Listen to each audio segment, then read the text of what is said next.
શ્રી કૃષ્ણકુમાર સિંહજી નામ સાંભળ્યું છે તમે લોકોએ? હમ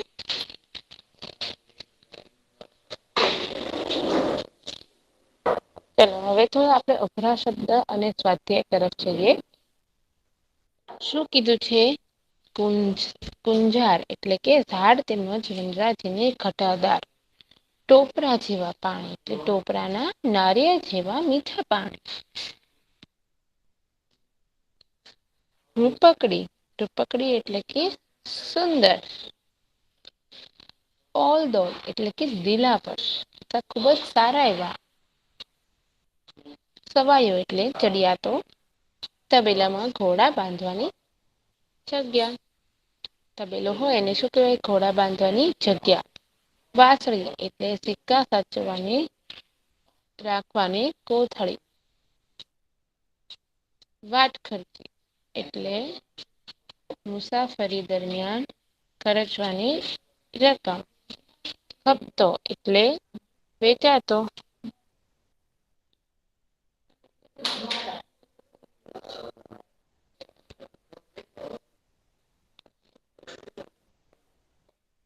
જાતવંત એટલે ઊંચા ખાનદાનના.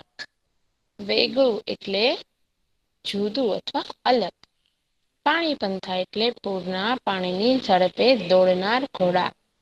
રાંગવાળ એટલે કે સવારી કરવી. જાયડી એટલે ખજૂરની એક જાત. વાન એટલે ચામડીનો રંગ. ખોરાકી એટલે જીવન જરૂરિયાતની વસ્તુઓ. અજંપો એટલે જંપનો અભાવ. અશાંતિ ગરણી કઈ ખોળાને ઘેર થોડું છે એટલે કે ગરણી કઈ નજીક થોડું છે. ફિરસ્તો એટલે કે દેવદૂત અથવા પેગમ્બર.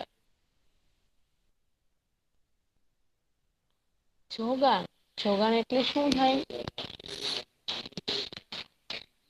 જોગાણ એટલે ઘોડા બળદ વગેરેને ખાવાનું અનાજ.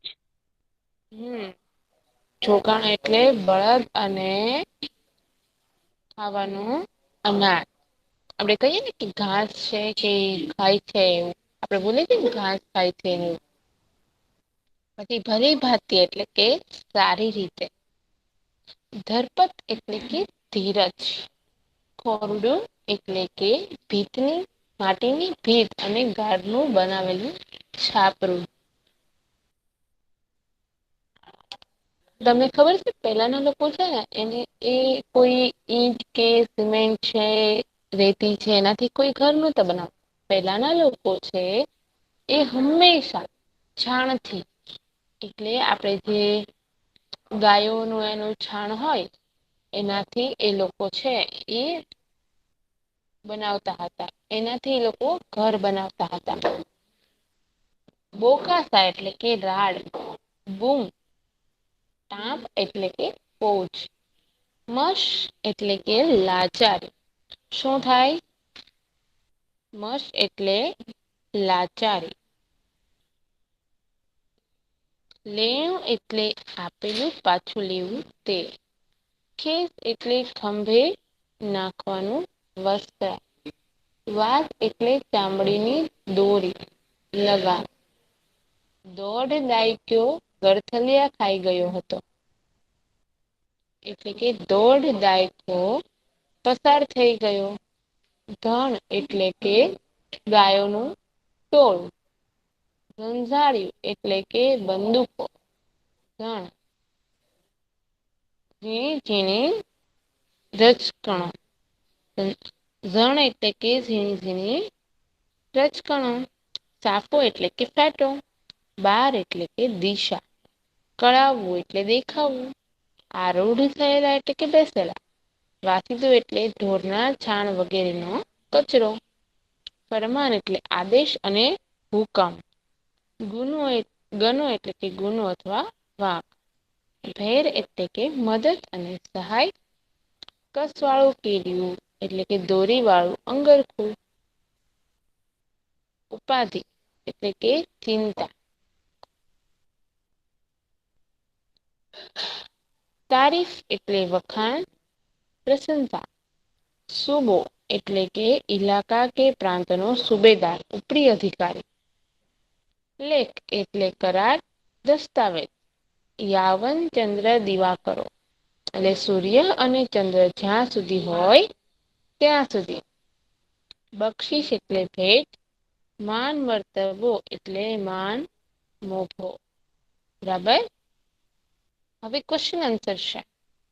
વાલો કેસરીઓ કોણ હતો?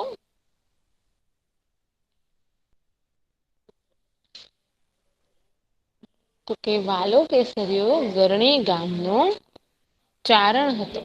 બરાબર. ચારણ એક જાતિનું નામ છે. પછી શું કે છે? વાલો કેસર્યો વેપારી હતો. તો કે વાલો કેસર્યો છે. એ ઘોડા લે વેચનો વેપારી હતો. મરાઠા યુવાન માથે કઈ આફત આવી પડી હતી? તો કે લેણદારની ટાંપની આફત આવી પડી હતી. વાટ ખર્ચી કાઢવા કેસરિયા એ શું વેચ્યું? તો કે વાટ ખર્ચી કાઢવા કેસરિયા એક ઘોડો વેચી નાખ્યો. હવે ઈ એક ઘોડો ક્યાં વેચ્યો હતો? ચલો ઝડપથી કોને યાદ છે? ઈ એક ઘોડો છે કેસરિયા એ ક્યાં વેચ્યો હતો? કશ્યપ. નહી. એ ઘોડો ક્યાં વેચ્યો હતો કેસરિયા એ?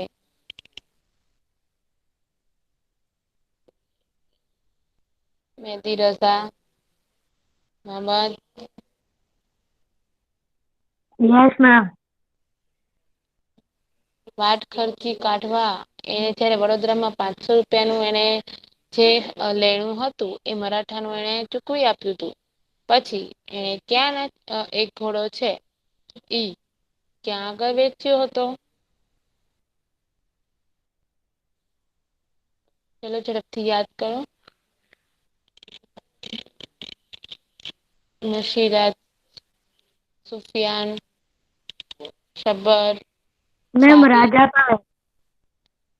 નહી બેટા રાજા પાસે નહી.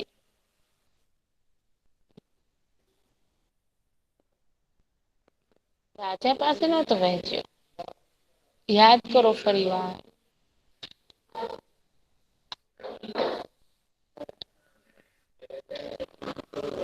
કઈક રનોલી નામ એવું ગામ આવ્યું હતું? રનોલી આવ્યું છે ને રનોલી એવું? હમ. રનોલીમાં એક ઘોડો વેચ્યો હતો અને પછી પોતાની વાટ ખર્ચી કાઢી હતી. આવ્યું છે ને એવું?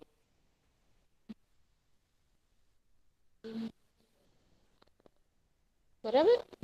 ચલો વાલા કેસરીની કદર કોણે કરી હતી? તો કે અમરેલીના સુબાએ. અમરેલીના સુબાએ. કરણુકી નદીના પાણી કેવા હતા? તો કે કરણુકી નદીના પાણી ટોપરા જેવા મીઠા હતા. ગરણી ગામ ક્યાં આવેલું છે? ગરણી ગામ કરણુકી નદીના કાંઠે આવેલું છે. કોની રૂડપ આંખે વળગે એવી હતી? ધરણી ગામની રૂડપ આંખે વળગે એવી હતી. વાલા કેસરિયાના તબેલામાં કેવા ઘોડાઓ હતા? તો કે પંજાબી, અરબી, કચ્છી તેમજ કાઠિયાવાડી 4 પ્રકારના ઘોડાઓ હતા. વાલો કેસરીઓ વડોદરા શા માટે ગયો હતો? તો કે વાલો કેસરી વડોદરા ઘોડા વેચવા ગયો હતો.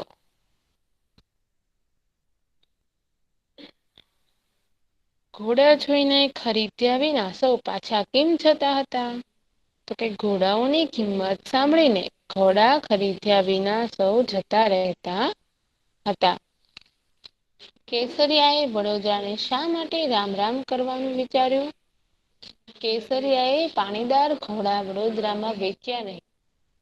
વેચાયા નહીં. કેસરિયાના ઘોડા સરસ મજાના હતા પણ વડોદરામાં એ વેચાયા નહીં.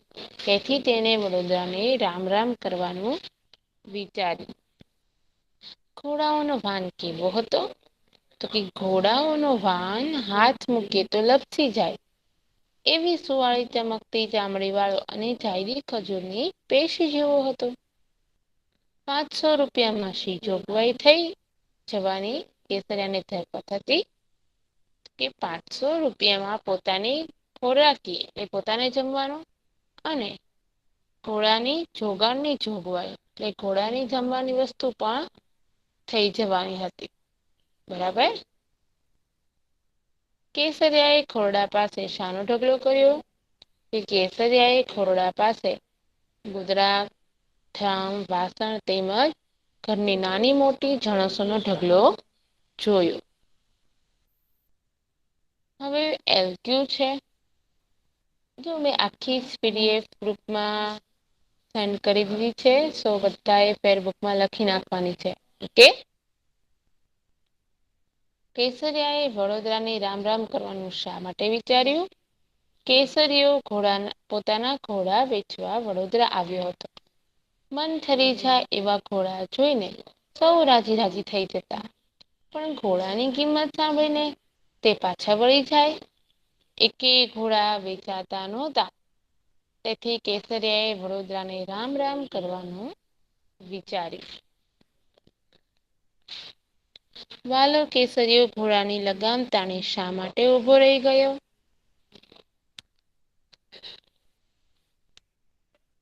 તો કે વાલો કેસરીયો વડોદરાની બહાર નીકળ્યો ત્યાં એણે એક ખોરડું જોયું. ખોરડાની બહાર ગોદડા, ઠામ, વાસણ, ઘરની નાની મોટી જણસોના પોટલા પડ્યા હતા. કાળઝાળ કંપાવે એવા નાના નાના છોકરાના બૂમ બરાડા તેણે સાંભળ્યા. બરાબર. એવી રીતના નાના નાના છોકરાના બૂમ બરાડા છે. એ વાલા કેસરિયાએ સાંભળ્યા. બરાબર.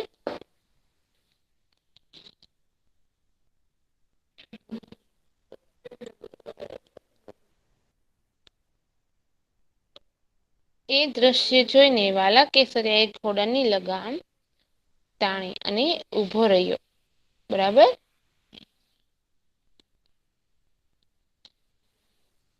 રઘુભાઈએ કેસરિયાની કદર કેવી રીતે કરી? તો કે અમરેલીના સુબા રઘુભાઈએ કેસરિયાને પોતાની કચેરીમાં માન મર્તબા સાથે બોલાવ્યો. તાંબાના પતરામાં સૂર્યચંદ્ર રહે ત્યાં સુધી ગરણી ગામ બક્ષીશ તરીકે તેને લખી આપ્યું. આ રીતે રઘુબાએ કેસરિયાની કિંમત કરી.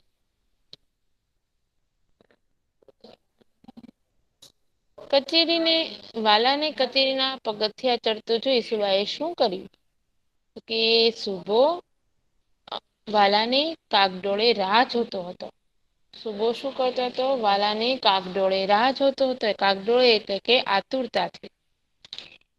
વાલાને કચેરીના પગથિયા ચડતો જોઈ સુબો દોડ્યો. વાલાને બાથ ભરીને ભેટ્યો. વાલાનું બાવડું પકડ્યું, પોતાની પડખે એને બેસાડ્યું. ને વાલાને પૂછ્યું, કેસરિયા મને ઓળખ્યો? ભરી કચેરીમાં કેસરિયાની તારીફ કરતા સુબાએ શું કહ્યું? તો કે ભરી કચેરીમાં કેસરિયાની તારીફ કરતા સુબાએ કહ્યું, વાલા કેસરિયા તું તો આબરૂનું રખેવાળ છો. કે તે દિવસે મારી આબરૂ ન બચાવી હોત તો આજે હું અમરેલીનો સૂબો ન હોત. એટલે કે તે દિવસે કમરથી વાંસળી છોડીને 500 ચૂકવ્યા ન હોત તો હું અમરેલીનો સૂબો ન બન્યો હોત. હવે મને ઓળખ્યો? હું રઘોબા. બોલ તારી શી કદર કરું? હવે સરસ મજાના અહીંયા સેન્ટેન્સ આપ્યા છે ને વાર્તાના ક્રમમાં ગોઠવવાના છે. બરાબર. ચલો. ફર્સ્ટ સેન્ટેન્સ છે. વાલો કેસરીયો એક દિવસ વડોદરામાં જઈને ઊભો રહ્યો.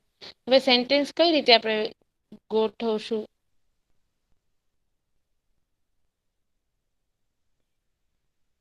ફર્સ્ટ કયું આવશે? ચલો ફર્સ્ટ કયું સેન્ટેન્સ આવશે?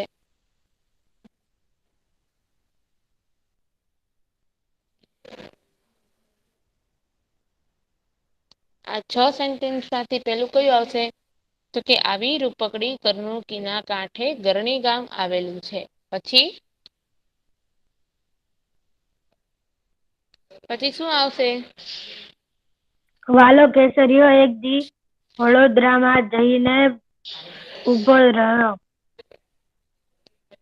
વાલો કેસરીયો એક દી વડોદરામાં જઈને ઉભો રહ્યો. પછી થર્ડ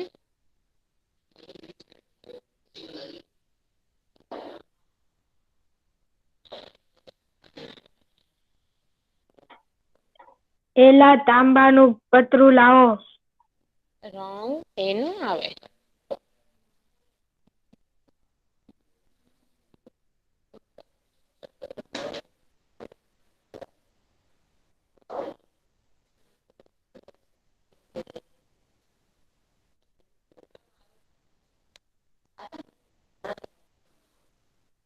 જો આ છે ને આ ફર્સ્ટ છે આપણું સેન્ટેન્સ બરાબર. આ ફર્સ્ટ. આ સેકન્ડ. થર્ડ કયું? સેકન્ડ વાળું. સેકન્ડ વાળું હા. વાડ ખર્ચીએ વધેલી વાંસળી તેણે કેડીએ બાંધી. ફોર્થ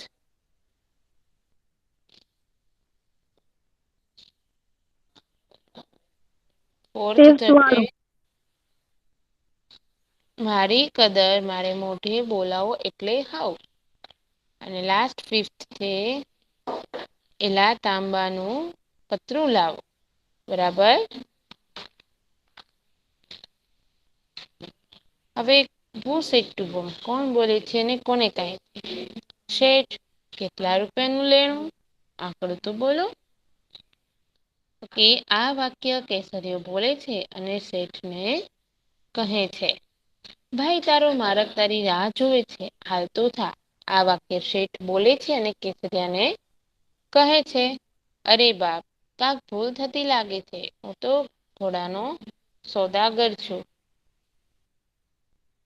તો કેસરીયો બોલે છે અને રાજના સિપાહીઓને કહે છે તમારું નામઠામ ન આપો તો તમને મારા છોકરાના સમ છે. આ વાક્ય જુવાન મરાઠો બોલે છે અને કેસરિયાને કહે છે. તો શબ્દ સમૂહ છે ઝાડ તેમજ વનરાજની ઘટાદાર. ગુંજાર. સિક્કા સાચવી રાખવાની પટ્ટા વાળી થેલી. વાંસળી. મુસાફરી દરમિયાન ખર્ચ માટેની રકમ. વાટ ખર્ચી. પૂરના પાણીની ઝડપે દોડનાર પાણીપંથા. ઘોડાની બાંધવાની જગા. ઘોડાર અથવા તબેલો. ગાયનું મોટું ટોળું એટલે ધણ. પશુને ખાવાનું અનાજ એટલે જોગણ. પછી શું છે? રૂઢિપ્રયોગ આપેલા છે. જો તમને અહીંયા ઘણા બધા રૂઢિપ્રયોગ આપેલા છે. બરાબર. પછી MCQs છે. ચલો MCQs છે. ફર્સ્ટ છે વાલો કેસરીયો ઘોડા વેચવા ક્યાં ગયો હતો? વાલો કેસરીયો ઘોડા વેચવા ક્યાં ગયો હતો?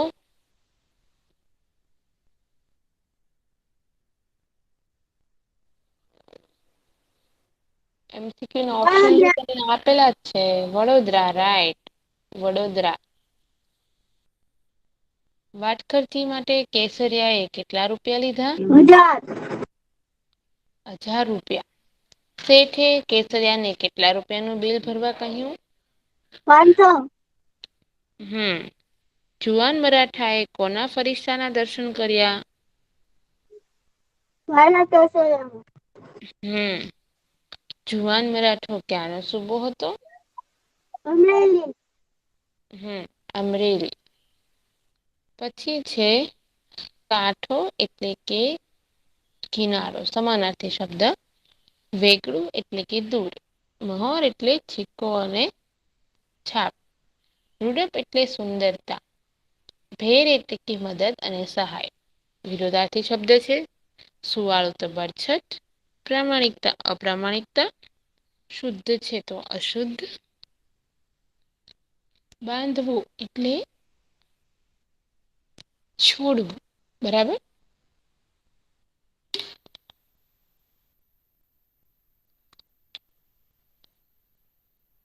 ગેર સમજણ એટલે સમજણ.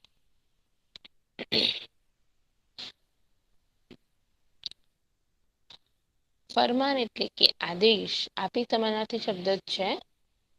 તારીફ એટલે વખાણ. તમાશો એટલે ફજેતી. બક્ષીસ એટલે ભેટ. ધરપત એટલે કે ધીરજ. ફરિશ્તો એટલે દેવદૂત.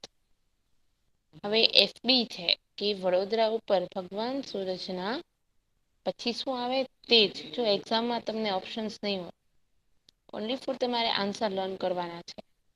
બરાબર. તેજ પથરાવા માંડ્યા છે. વાલા કેસરે વડોદરાને વેગળું મૂકવા પગ ઉપાડ્યા. ઘોડાની વાધ પકડીને જુવાન મરાઠો બોલ્યો. મું ઉપર પંથ કાપ્યાની મશ વળી ગઈ છે. પંથ કાપ્યાની ધૂળની રજકણ ઉડેલી છે. અથવા ઝણ ઉડેલી છે. વાટ ખર્ચીની વધેલી 500 રૂપિયાની વાંસળી કેરીએ બાંધી. હવે પ્રત્યયો વાળી. પ્રત્યય એટલે આપણે જે કોઈ પણ શબ્દ બોલીએ તો આપણે અધૂરો શબ્દ ન રહી જાય એના માટે પ્રત્યય હોય. આપણે ખબર છે કે મારી બોટલ લાવને આપડે બોલીએ ઓલી મારી બોટલ લાવ. બરાબર. ફોર એક્ઝામ્પલ એવું પણ કરીએ મારાથી તો થી વચ્ચે પ્રત્યય આવ્યો. આવું ના બોલાય. મારાથી ના બોલાય. મારા આવું ના બોલાય. હવે એ કેવું અધૂરું વાક્ય લાગે. લાગે ને. એટલે હંમેશા વાક્યને પૂર્ણ કરવા પ્રત્યયો છે એની જરૂર પડે. હજી તો છે આપણે પ્રત્યયો અલગ અલગ રીતે ઘણા બધા રીતે આપણે સમજીશું. બરાબર. નાના નાના છોકરાઓ શું આવશે ના. કાળજા કંપાવે એવા ભોકાસતા સંભળાણા. એવું જુવાન મરાઠાને લાગ્યું. વાલા કેસરિયા નામનો માણસ ક્યાં રહે છે? કચરીના કબાટમાંથી તાંબાનું પતરું હાજર થયું. જો આવું 103 પણ પૂછાઈ શકે છે. કેસરિયાથી ઘોડાની લગામ તણાઈ ગઈ. બરાબર. તો આ હતો જે આજનું આપણો લેસન. બરાબર. કે જે અહિયાં આગળ આપણે સ્વાધ્યાય